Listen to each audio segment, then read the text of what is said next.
ഞാൻ അഡ്വക്കേറ്റ് ബോബി മാണി. പുതിയൊരു വീഡിയോയിലേക്ക് ഏവർക്കും സ്വാഗതം. ഇന്ന് നാം ചർച്ച ചെയ്യാൻ പോകുന്നത് ഇന്ത്യൻ ഭരണഘടന. ഞാൻ ഇതിനു മുമ്പ് അതിൻ്റെ ഒരു ഫസ്റ്റ് പാർട്ട് ചെയ്തിരുന്നു. ഇത് അതിൻ്റെ സെക്കൻഡ് പാർട്ടാണ്. ഇന്ത്യൻ ഭരണഘടന എന്ന് പറയുന്നത് നമ്മുടെ പാർലമെൻറ്റോ അല്ലെങ്കിൽ അസംബ്ലിയോ പാസ്സാക്കുന്ന ഒരു നിയമം പോലെയല്ല. ഇന്ത്യൻ ജനത തങ്ങൾക്ക് വേണ്ടി തന്നെ തങ്ങളുടെ ഭരണകൂടം എങ്ങനെ വേണം എന്നുള്ളത് നിശ്ചയിച്ച് ചമച്ച ഒരു ആധികാരിക രേഖയാണ്. ഈ രേഖ മൂലമാണ് ഈ പാർലമെൻറ്റിനും അല്ലെങ്കിൽ കോടതികൾക്കും എല്ലാം അധികാരം ലഭിച്ചത്. അതുകൊണ്ട് തന്നെ ഈ ഭരണഘടനയ്ക്ക് മുകളിലായ ഒരു അധികാരം ഒരു സ്ഥാപനത്തിനും ഇല്ല. ഭരണഘടനയിലൂടെ ഇന്ത്യൻ ജനത കേന്ദ്ര സംസ്ഥാന സർക്കാരുകളുടെ അവകാശങ്ങളെപ്പറ്റിയും അധികാരങ്ങളെപ്പറ്റിയും സ്ഥാപിക്കുകയും ഭരണഘടനയ്ക്ക് വിധേയമായി പാസ്സാക്കുന്ന ഈ നിയമസഭകൾ പാസ്സാക്കുന്ന നിയമങ്ങൾ വ്യാഖ്യാനിക്കാൻ കോടതികളെയും അവ നടപ്പിലാക്കാൻ എക്സിക്യൂട്ടീവിനെയും നിശ്ചയിച്ചു. അവയുടെ അധികാര പരിധികളും നിശ്ചയിക്കുകയുണ്ടായി. അപ്രകാരം നിശ്ചയിച്ചിരിക്കുന്ന ഒരു ആധികാരിക രേഖയാണ് ഇന്ത്യൻ ഭരണഘടന. President, governor, election commission, auditor general എന്നീ ഭരണഘടനാ സ്ഥാപനങ്ങളും അവയുടെ അധികാര പരിധികളും ഈ ഭരണഘടന നിർവചിക്കുന്നു. ഇപ്രകാരം തങ്ങളെ ഭരിക്കാൻ അധികാരം സർക്കാരിന് കൈമാറിയപ്പോൾ തങ്ങളുടെ ചില അവകാശങ്ങൾ കൈകടത്താൻ പാടില്ല എന്ന് നിഷ്കർഷിക്കുകയുണ്ടായി. ഈ ഉപാധിയോടുകൂടിയാണ് ഈ ഒരു ഇന്ത്യൻ ഭരണഘടന അല്ലെങ്കിൽ ഇത് ഇന്ത്യൻ സർക്കാരിനെ ജനങ്ങൾ നിയമിച്ചിരിക്കുന്നത്. അപ്രകാരം ഇന്ന അധികാരങ്ങൾ നിങ്ങൾക്കില്ല അല്ലെങ്കിൽ സർക്കാരിനില്ല എന്ന് പറഞ്ഞിരിക്കുന്ന അവകാശങ്ങളാണ് മൗലിക അവകാശങ്ങൾ എന്ന് നാം ഉപേക്ഷിക്കുന്നത്. ഈ മൗലിക അവകാശങ്ങൾ നിഷേധിക്കപ്പെട്ടാൽ ഒരു ഇന്ത്യൻ പൗരന് നേരിട്ട് സുപ്രീം കോടതിയെയോ ഹൈക്കോടതിയോ സമീപിക്കാവുന്നതാണ്. സുപ്രീം കോടതിയെ സമീപിക്കുന്നത് ആർട്ടിക്കിൾ 32 ഹൈക്കോടതിയെ സമീപിക്കുന്നത് ആർട്ടിക്കിൾ 226 പ്രകാരം ആണ്. ഈ നിയമത്തിൽ നമ്മൾ സെക്ഷൻ എന്ന് പറയും, എന്നാൽ ഭരണഘടനയിൽ അത് ഓരോ ആർട്ടിക്കിളാണെന്നാണ് പറയുന്നത്. സർക്കാർ സൃഷ്ടിക്കപ്പെട്ടത് ഭരണഘടനയിലൂടെയാണ്. അത് ജനങ്ങൾ തങ്ങളെ ഭരിക്കാനുള്ള സർക്കാരിൻ്റെ അധികാരങ്ങൾ ഭരണഘടനയിലൂടെ നിഷ്കർഷിച്ചിരിക്കുന്നു. ആയതിനാൽ ഭരണഘടനയ്ക്ക് അതീതമായി യാതൊരു അധികാരവും സർക്കാരിന് ജനങ്ങളുടെ മേൽ പ്രയോഗിക്കാൻ സാധ്യമല്ല. ഭരണഘടനയുടെ താക്കോൽ എന്ന് പറയുന്നത് ആമുഖം, അതായത് പ്രിയാമ്പിൾ ഓഫ് ദ കോൺസ്റ്റിറ്റ്യൂഷൻ. അത് ഞാനൊന്ന് വായിക്കാം. ഭാരതത്തിലെ ജനങ്ങളായ നാം ഭാരതത്തെ ഒരു പരമാധികാര സ്ഥിതി സമത്വ മതേതര ജനാധിപത്യ റിപ്പബ്ലിക്കായി സംവിധാനം ചെയ്യുവാനും അതിലെ പൗരന്മാർക്കെല്ലാം സാമൂഹിക, സാമ്പത്തിക, രാഷ്ട്രീയ നീതിയും ചിന്തയ്ക്കും ആശയപ്രകടനത്തിനും വിശ്വാസത്തിനും മതനിഷ്ഠയ്ക്കും ആരാധനയ്ക്കുമുള്ള സ്വാതന്ത്ര്യവും പദവിയിലും അവസരത്തിലും സമത്വവും സംപ്രാപ്തമാക്കുവാനും അവർക്കെല്ലാമിടയിൽ വ്യക്തിയുടെ അന്തസ്സും രാഷ്ട്രത്തിൻ്റെ ഐക്യവും അഖണ്ഡതയും ഉറപ്പുവരുത്തിക്കൊണ്ട് സാഹോദര്യം പുലർത്തുവാനും തീരുമാനിച്ച ഈ ഭരണഘടന സ്വീകരിക്കുകയും നിയമമാക്കുകയും നമുക്ക് തന്നെ സമർപ്പിക്കുകയും ചെയ്യുന്നു. അതായത് ഇത് നമുക്ക് തന്നെയാണ് സമർപ്പിച്ചിരിക്കുന്നത്, അല്ലാതെ ഇതൊരു അസംബ്ലിയോ പാർലമെൻറ്റോ പാസ്സാക്കി ജനങ്ങളുടെ മേലിലേക്ക് അടിച്ചേൽപ്പിച്ച ഒരു നിയമമല്ല. അല്ലെങ്കിൽ ഈ അധികാരങ്ങൾ സർക്കാരിനുണ്ട് അല്ലെങ്കിൽ പാർലമെൻറ്റിനുണ്ട് എന്ന് ജനങ്ങൾ പാർലമെൻറ്റിനെ സൃഷ്ടിച്ച ഒരു രേഖയാണ്, അല്ലാതെ പാർലമെൻറ്റ് ഈ നിയമം പാസ്സാക്കി ജനങ്ങൾക്ക് നൽകിയതല്ല.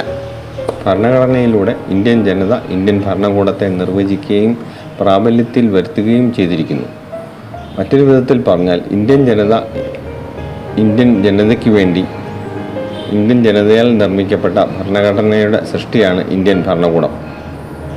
അതായത് ഇന്ത്യൻ പാർലമെൻറ്റും അസംബ്ലിയും ജുഡീഷ്യറിയും എല്ലാം ഉൾപ്പെട്ട ഇന്ത്യൻ ഭരണകൂടം ഇന്ത്യൻ ജനത തന്നെ നിർവചിച്ച് പ്രാബല്യത്തിൽ വരുത്തിയതാണ്. അതിനാൽ തന്നെ പാർലമെൻറ്റിനോ ഭരണകൂടത്തിനോ ഇന്ത്യൻ ഭരണഘടനയ്ക്ക് അതീതമായി ഒരു നിയമം പാസ്സാക്കാനോ സാധ്യമല്ല. ഭരണഘടനയ്ക്ക് അതീതവരല്ല പാർലമെൻറ്റും അസംബ്ലിയും പ്രസിഡൻറ്റും ആരും. ഇവർക്കെല്ലാം അധികാരം കൊടുത്തിരിക്കുന്നത് ഈ ഭരണഘടനയാണ്.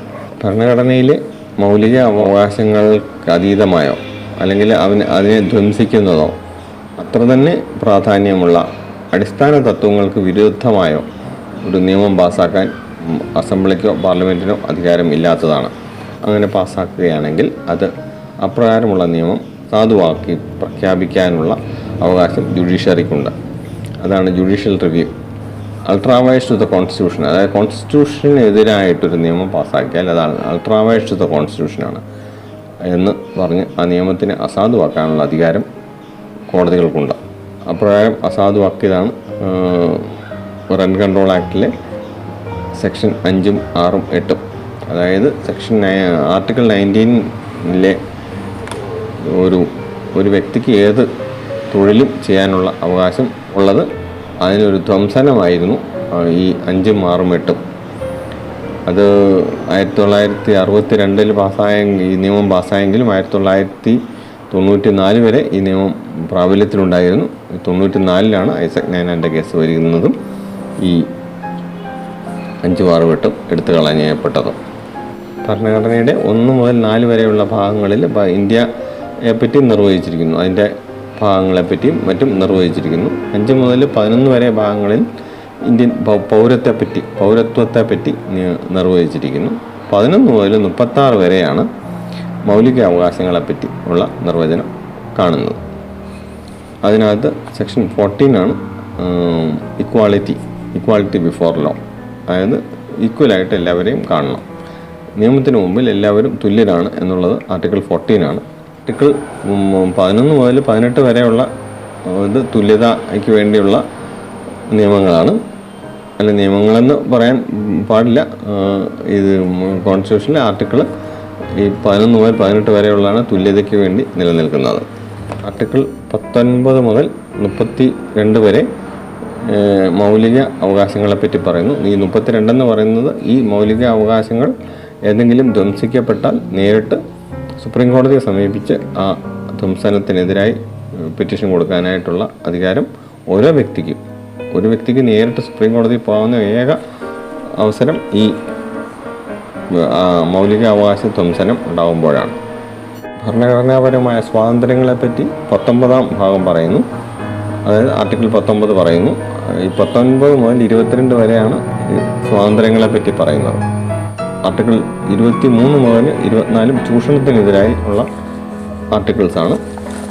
ആർട്ടിക്കിൾ 25 മുതൽ 28 വരെ ആരാധനാ സ്വാതന്ത്ര്യത്തിനെ പറ്റി പറയും. ആരാധനാ സ്വാതന്ത്ര്യം, ഓരോരുത്തരുടെയും ആരാധനാ സ്വാതന്ത്ര്യം സംരക്ഷിക്കപ്പെടുന്നു എന്ന് ഉറപ്പുവരുത്തുന്ന ആർട്ടിക്കിളാണ് 25 മുതൽ 28 വരെ.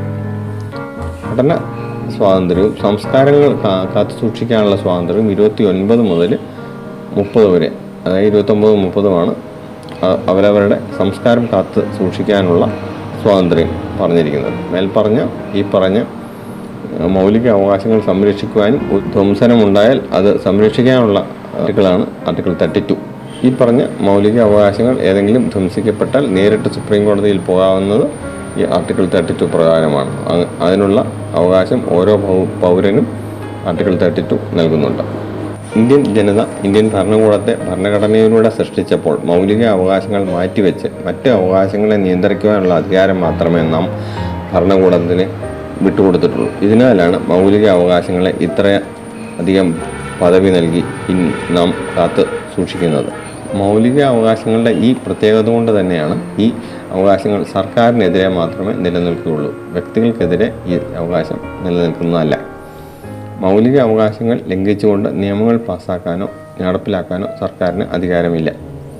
മൗലിക അവകാശങ്ങൾ പരിപൂർണമല്ല. ഈ അവകാശങ്ങൾക്ക് ഭരണഘടന തന്നെ പല നിയന്ത്രണങ്ങളും ഏർപ്പെടുത്തിയിട്ടുണ്ട്. മൗലിക അവകാശങ്ങൾ വ്യക്തി സ്വാതന്ത്ര്യങ്ങൾ സംരക്ഷിക്കുമ്പോൾ തന്നെ സർക്കാർ നയങ്ങൾക്കുള്ള മാർഗരേഖയും ഈ ഭരണഘടന കാണിക്കുന്നുണ്ട്.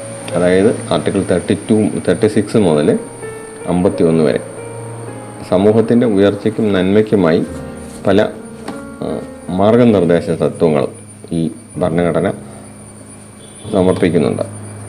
ഈ മാർഗനിർദ്ദേശ തത്വങ്ങളും മൗലിക അവകാശങ്ങളും തമ്മിലുള്ള സന്തുലിതാവസ്ഥയാണ് ഇന്ത്യൻ ഭരണഘടനയുടെ അടിസ്ഥാന ഘടന. വ്യക്തി സ്വാതന്ത്ര്യവും സാമൂഹിക ഉയർച്ചയും ഒന്നിച്ച് മുന്നോട്ട് കൊണ്ടുപോകാനാണ് ഭരണഘടന വിഭാവനം ചെയ്യുന്നത്. മൗലിക അവകാശങ്ങൾ നടപ്പാക്കി കിട്ടാൻ ഒരു ഇന്ത്യൻ പൗരനെ കോടതി സമീപിക്കാം. എന്നാൽ ഭരണഘടനയിൽ വിഭാവനം ചെയ്യുന്ന ഈ മാർഗനിർദ്ദേശ തത്വങ്ങൾ നടപ്പിലാക്കാൻ വേണ്ടി ഒരു കോടതിക്ക് ഉത്തരവിടാൻ സാധ്യമല്ല. അതുകൊണ്ട് തന്നെ കോടതിയിൽ മാർഗനിർദ്ദേശ തത്വം നടപ്പിലാക്കണം എന്ന് പറഞ്ഞ് കോടതിയെ സമീപിക്കാൻ സാധ്യമല്ല. എന്നാൽ മൗലിക അവകാശമാണോ മാർഗനിർദ്ദേശ തത്വമാണോ പ്രധാനം എന്ന് ചോദിച്ചാൽ അതിന് ഒരു ഉത്തരം സ്ട്രെയിറ്റായിട്ട് പറയാൻ സാധ്യമല്ല. കാരണം രണ്ടിനും ഒരുപോലെ തന്നെ പ്രാധാന്യമുണ്ട്. വ്യക്തി സ്വാതന്ത്ര്യത്തിൻ്റെ അത്ര തന്നെ പ്രാധാന്യം സാമൂഹിക ഉയർച്ചയ്ക്കും ഉണ്ട്. അതുകൊണ്ട് തന്നെയാണ് സാമൂഹിക ഉയർച്ചയ്ക്ക് വേണ്ടി വ്യക്തി സ്വാതന്ത്ര്യം ചെറുതാക്കാനോ മാറ്റാനോ കഴിയും എന്ന് കേശവാനന്ദ ഭാരതി കേസിൽ സുപ്രീം കോടതി പ്രസ്താവിച്ചത്. മറ്റൊരു വിധത്തിൽ പറഞ്ഞാൽ മൗലിക അവകാശങ്ങൾ കർട്ടൈൽ ചെയ്യാൻ, അതായത് ചെറുതാക്കാനോ അല്ലെങ്കിൽ ഇല്ലായ്മ ചെയ്യാനോ സർക്കാരിന് അധികാരം വരുന്നത് ഈ മാർഗനിർദ്ദേശ തത്വങ്ങളുടെ നടപ്പിലാക്കാൻ വേണ്ടിയുള്ള ചില ആവശ്യങ്ങൾക്ക് ചില മൗലിക അവകാശങ്ങൾ കട്ട് ചെയ്യാനുള്ള അധികാരങ്ങളും ഉണ്ട്. മൗലിക അവകാശങ്ങൾ മാറ്റാനോ നിയന്ത്രിക്കാനോ സാധിക്കും സർക്കാരിന്. അത് ഈ മാർഗനിർദ്ദേശ തത്വങ്ങളുടെ നടത്തിപ്പിലേക്ക് മാത്രമേ പാടുള്ളൂ. അതായത് ഞാൻ മുമ്പ് ഒരു എക്സാമ്പിൾ പറഞ്ഞ പോലെ ഇതിനകത്ത് ഒരു എക്സാമ്പിൾ ഉണ്ട്. അതായത് ചാരായം നിരോധിച്ചു. അതുപോലെ മറ്റെന്തെങ്കിലും ഒരു തൊഴിൽ നിരോധിക്കാൻ സാധ്യമല്ല. അത് മാർഗനിർദ്ദേശ തത്വങ്ങളിൽ ഈ പ്രൊഹിബിഷൻ ഒരു തത്വമായിട്ട് പറഞ്ഞിരുന്നത് കൊണ്ട് ചാരായ നിരോധനം നിലനിന്നു. പലരും അതിന് എതിരായിട്ട് ഞങ്ങൾ തൊഴിലാണെന്നൊക്കെ പറഞ്ഞ് ഹൈക്കോടതിയിൽ പോയിരുന്നു, പക്ഷെ കിട്ടുകയില്ല. മാർഗനിർദ്ദേശ തത്വങ്ങളുടെ സുഗമമായ നടത്തിപ്പിന് വേണ്ടി മൗലിക അവകാശങ്ങൾ ഹനിക്കാൻ ഭരണകൂടത്തിന് അവകാശമുണ്ട്. ഇങ്ങനെ നോക്കിയാൽ മൗലിക അവകാശങ്ങളെക്കാൾ ഒരു പടി ഉയർന്ന സ്ഥാനമാണ് മാർഗനിർദ്ദേശ തത്വങ്ങൾ എന്ന് നമുക്ക് കാണാം. അതല്ലെങ്കിൽ രണ്ടിനും തുല്യമായ സ്ഥാനം ഉണ്ടെന്നും അനുമാനിക്കാം. വീഡിയോ അവസാനം വരെ കണ്ടതിന് നന്ദി. വീഡിയോ ഉപകാരപ്പെട്ടെങ്കിൽ ലൈക്ക് ചെയ്യുക. ചാനൽ സബ്സ്ക്രൈബ് ചെയ്തിട്ടില്ലാത്തവർ സബ്സ്ക്രൈബും കൂടെ ചെയ്തേക്കുക. മറ്റൊരു വീഡിയോയുമായി കാണുന്നതുവരെ ഗുഡ് ബൈ.